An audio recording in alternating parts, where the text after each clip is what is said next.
আমরা রংপুরের মানুষেরা দীর্ঘ সময় ধরে উন্নয়ন বৈষম্যের শিকার। উন্নয়ন বরাদ্দের মাত্র 1% আমাদের রংপুরের 8টা জেলার জন্য ব্যয় করা হতো।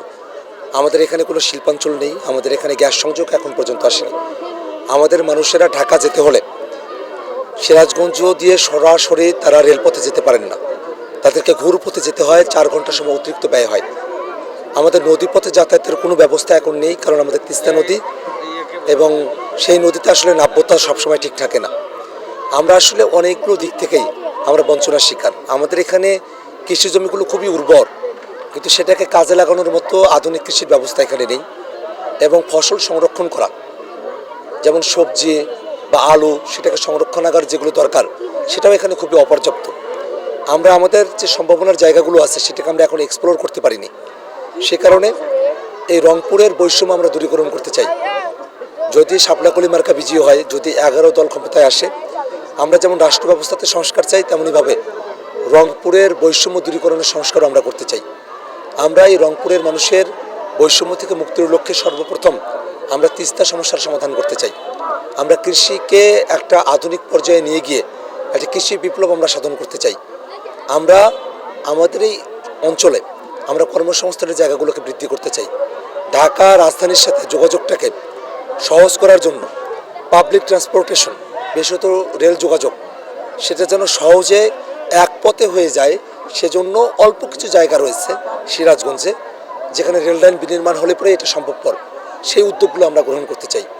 আমরা আমাদের এলাকাটাকে নিয়ে স্বপ্ন দেখি। আমাদের এই এলাকা এত সম্ভাবনাময় একটা এলাকা, যেখান থেকে আবু সাইদের মতো বীরেরা জন্ম নিয়েছিলেন। সেই রংপুর যেখানে তিভাগা আন্দোলন হয়েছিল, এই রংপুর যেখানে নুরুল দিনের মতো মানুষ এসেছিলেন, দেবী চৌধুরানীর মতো মানুষ আমার নিজের আসনেই ছিলেন। আমরা সেসব মানুষদের থেকে আমরা ইন্সপিরেশন পাই। আমরা যে বৈষম্যের শিকার হয়ে এসেছি, এই বৈষম্য দূরীকরণ করে ন্যায্যতার যে সম্পর্ক, বৈষম্য মুক্ত রংপুরের যা ন্যায্য পাওনা, আমরা যা কিছু বঞ্চিত হয়ে এসেছি সেই ন্যায্য হিস্সা আমরা আদায় করতে চাই।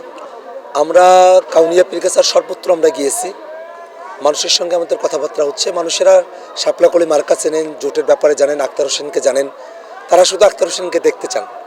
আমরা তাদের সঙ্গে যে দেখতে চাওয়ার আকুতি, সেই আকুতি আমরা পূরণ করে আমরা কুলাতে পারছি না, কারণ আমাদের এখন হাতে সবাই খুবই অল্প, কিন্তু মানুষের প্রত্যাশা, দেখতে চাওয়ার প্রত্যাশা অনেক বেশি। তার তথাপিও আমরা যখন মানুষের কাছে যাচ্ছি, মানুষেরা যদি জানতে পারেন যে আক্তার হোসেন এই এলাকা দিয়ে যাচ্ছেন, সে সময়টাতে মানুষেরা নিজেরা ঘর ছেড়ে, আমাদের নারীরা তারা বাইরে চলে আসছেন দেখা সাক্ষাৎ করার জন্য। এই যে মানুষের মধ্যে একটা অভাবনীয় সাড়া, সেটা আসলেই আমাদেরকে অভিভূত করছে। মানুষেরা আসলে 12 তারিখের অপেক্ষায় আছেন।